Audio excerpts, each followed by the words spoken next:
Hi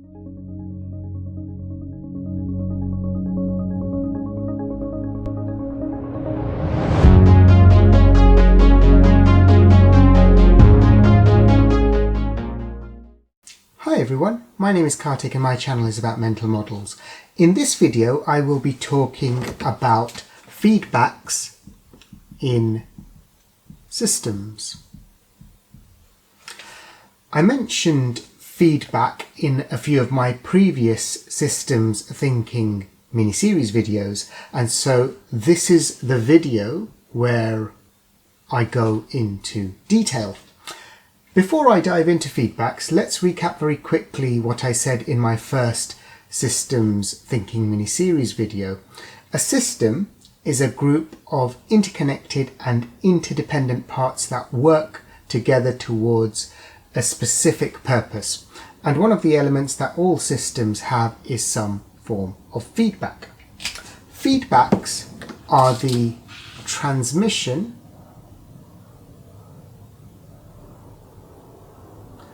and return of information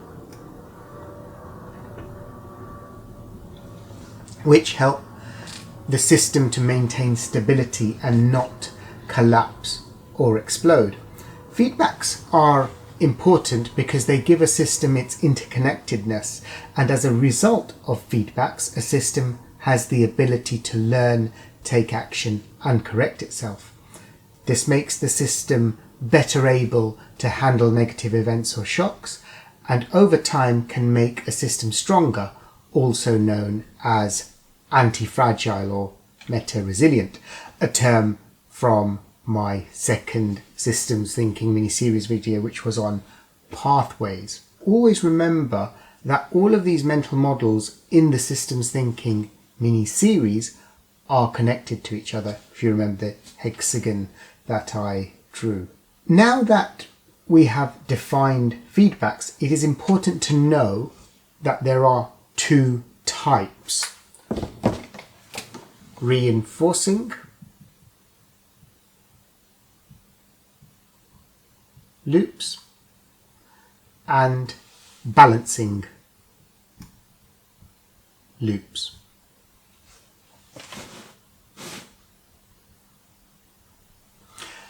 Reinforcing loops amplify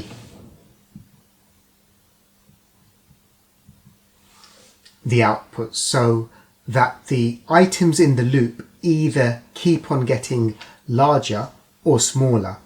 A balancing loop stabilizes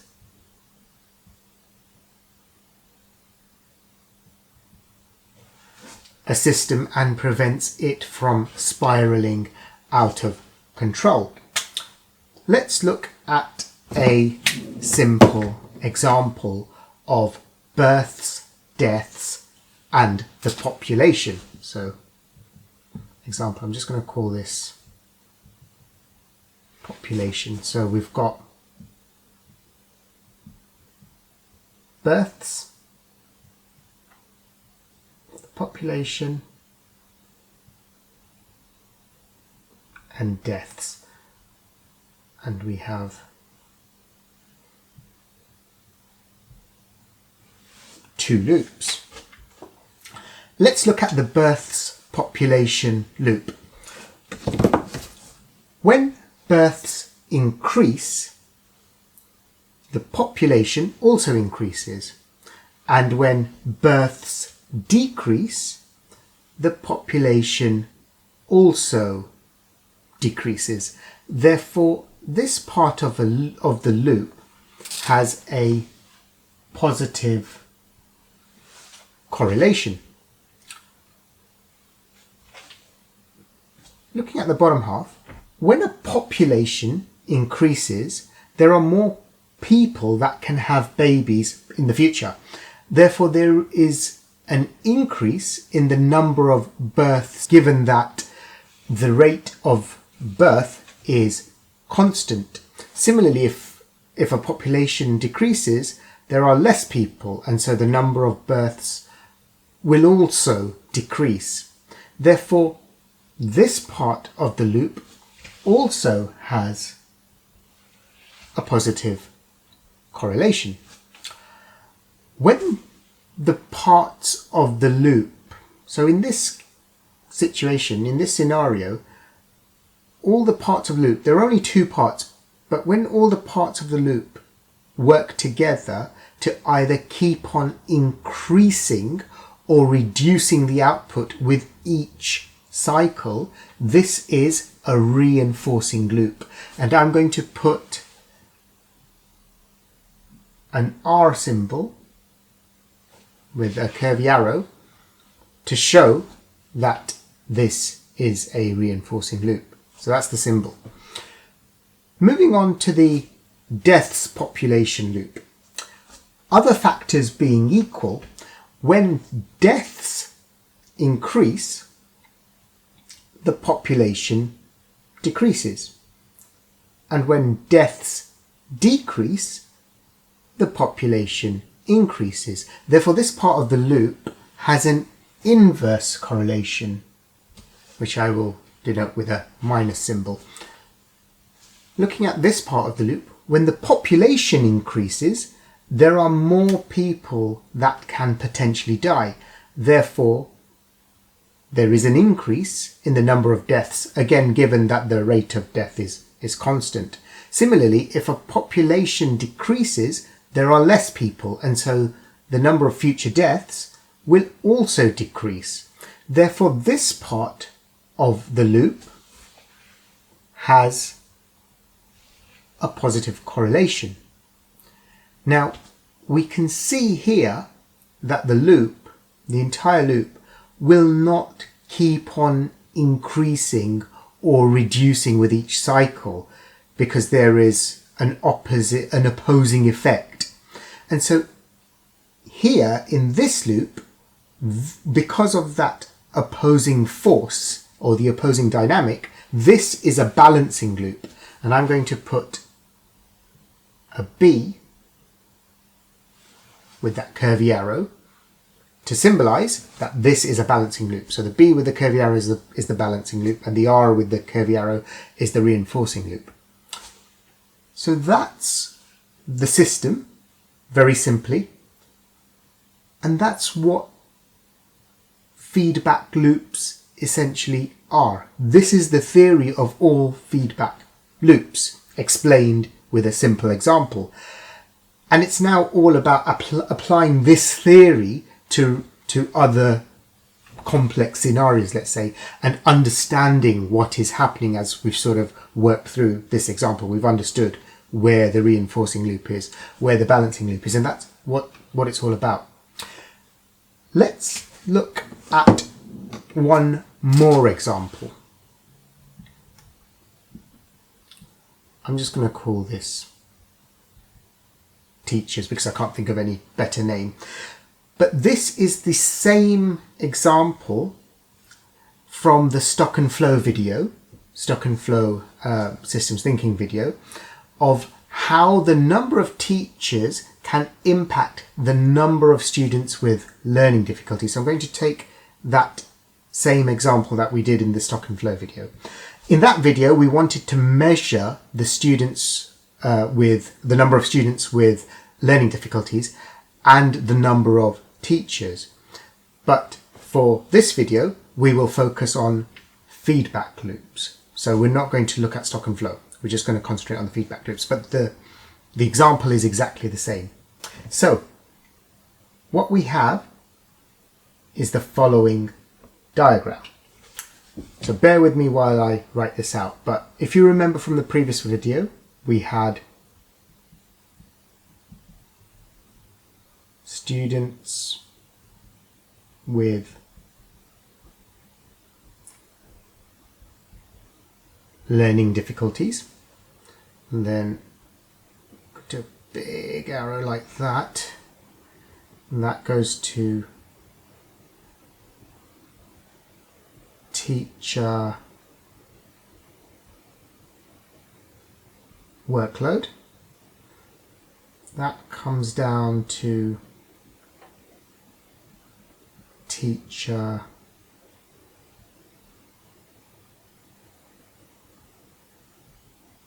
turnover.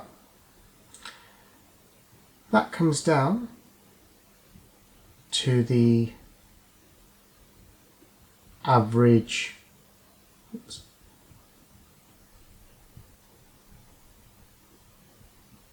experience of teachers. That then goes across to teacher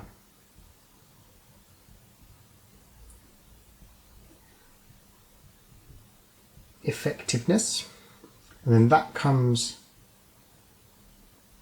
back up to students with learning difficulties, but that also comes up to learning difficulties remediated, and then that also goes back into there. Now in this space we've got the desired number of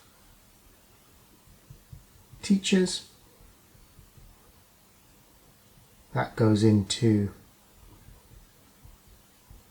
teacher hiring. Then that curves into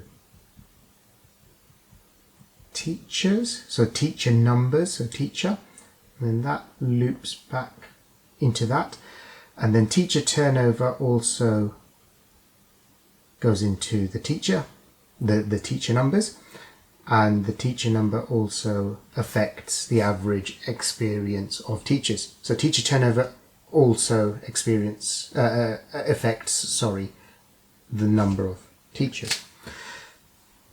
So that's the diagram, and if you remember from the previous video, we had a stock here and we had a stock on the number of teachers, so we were measuring these two things, but we're not measuring anything, we're just going to look at the loops, the feedback loops in this system. Right, so that's the diagram. So now what I'm going to talk about is the positives and the negatives of this scenario, so the correlations. So let's start off with teacher workload. If the teacher workload increases, then it's more likely that teachers will leave because they've got a higher workload, so more likely to leave. So, and as teacher workload reduces, they're more likely to stay because they've got an easier job. So that's a positive correlation. If teachers are leaving, if there is an increase in turnover, then across all of the teachers that are there, the average experience will reduce. Similarly, if fewer teachers are leaving, then the average experience number will shoot up. So that is inversely correlated. So there's a minus here. If we have a higher teacher turnover, that will mean that our teacher numbers are lower. And if we have a lower teacher turnover number, that will mean that the number of teachers we have is also higher. So this is also inversely correlated. Here, if we have teachers, if we have more teachers, then the average experience of teachers will be lower. Because if you imagine the total experience divided by the number of teachers, the more number of teachers there are, so the higher the denominator, the lower the average is. And the same goes the other way. If there are lower teacher numbers, then we will have a higher average experience of teachers. So that is also inversely correlated. The average experience of teachers, if that is high, then the effectiveness of teachers, you can say, is high. If that's low, then the teacher effectiveness is going to be low. So that's positively correlated. If the teacher effectiveness is better, then there are going to be fewer students with learning difficulties. It's a minus. If that's lower, then that's going to be higher. So that's inversely correlated. Here, if the teacher's effectiveness is higher, then the learning difficulties remediated is also higher because the teachers are better at their job. If they're not, if the effectiveness is lower, then the number of problems or difficulties remediated will also be lower. So that's, again, a positive correlation. And then here, the learning difficulties remediated, if there's less of that happening, then there's, of course, more students with learning difficulties. And if there's less of that, if there's more of this, then there's less of that. And if there's less of this, then there's more of that. So these two are also inversely correlated. Finally, students with learning difficulties, if there's an increase in that, then there's going to be an increase in teacher workload. If there are fewer students with learning difficulties, then the workload's going to be lower as well. So that is positively correlated. Finally, in here, we've got a desired number of teachers.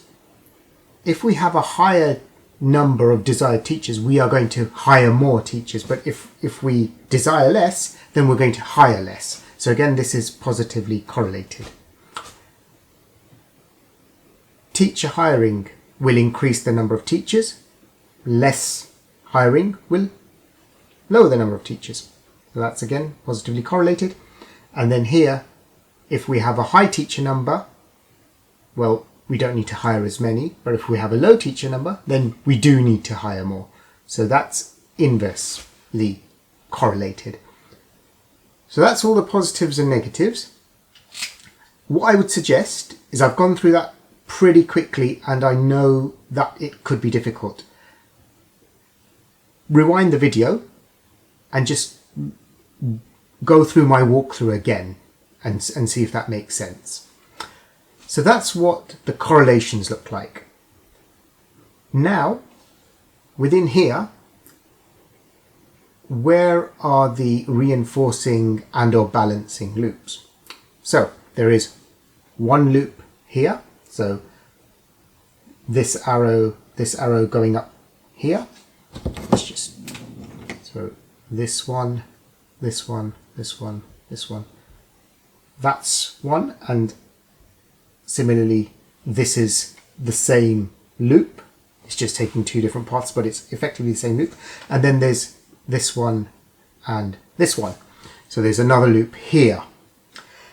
So within the big loop, if we say that the students with learning difficulties increases, then the teacher workload will also increase. The teacher turnover will increase, and more teachers will leave. That will mean the average experience of teachers across the whole pool will decrease. The teacher effectiveness, because that's lower and there's a positive correlation, that will also be lower. So the teacher effectiveness will be lower. If the teacher effectiveness is lower, then the students with learning difficulties, that's inversely correlated, will increase.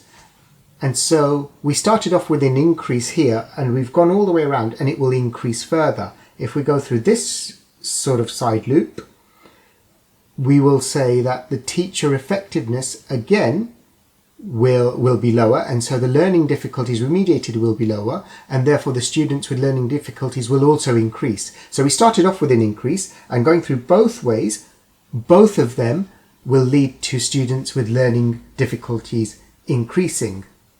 And so this is a reinforcing loop. Now if we look at this one here, this loop here, let's start off and say we have an increased hiring of teachers. That means the teacher numbers will increase. If the teacher numbers increase, we will need less teachers to hire. So that will be lower. And so we started off with an increase, but we've come back and it's now lower. So it's not increasing or not decreasing continually with each cycle. If that was lower, if we started off with lower teacher hiring, the number of teachers would be lower. If the number of teachers are lower, we need to increase our hiring. So in that loop, we are doing the opposite. It's not continually increasing or continually reducing. So this here is a balancing loop. So this main loop around the outside, the main ring around the outside, the bigger ring, sorry, that is a reinforcing loop. But this loop inside here, this is a balancing loop. And those are the only two loops in this scenario. So there is one balancing loop and one reinforcing loop. I just want to add, I'm just conscious that you can have scenarios with more than two feedback loops. I've looked at this scenario and there's only two feedback loops, and I've looked at this scenario and there are again only two feedback loops. But I want to highlight that you can have more than two feedback loops, and in that case there can be one or more reinforcing or balancing loops. And that's all for this video. I will leave you with a question that will flash on screen now. You can go through it in your own time and we will debrief quickly at the start of my next video. So here is the question. So this is the diagram, and this is a combination of a stock and flow and a causal loop, and you can see the positive and inverse correlations within the flow diagram. So the question is, how many feedback loops are there and what are the different types? So where you see the feedback loop, is it a reinforcing loop or is it a balancing loop? So that's the question. This is the flow. How many feedback loops are there? Where are they? And what are they? Balancing or reinforcing? Back to the main video. So have a go at that. I hope you liked this video. If you did, then don't forget to like, share and subscribe to my channel. And whilst you are here, check out these three videos just flashing on screen now, which I have mentioned in today's video.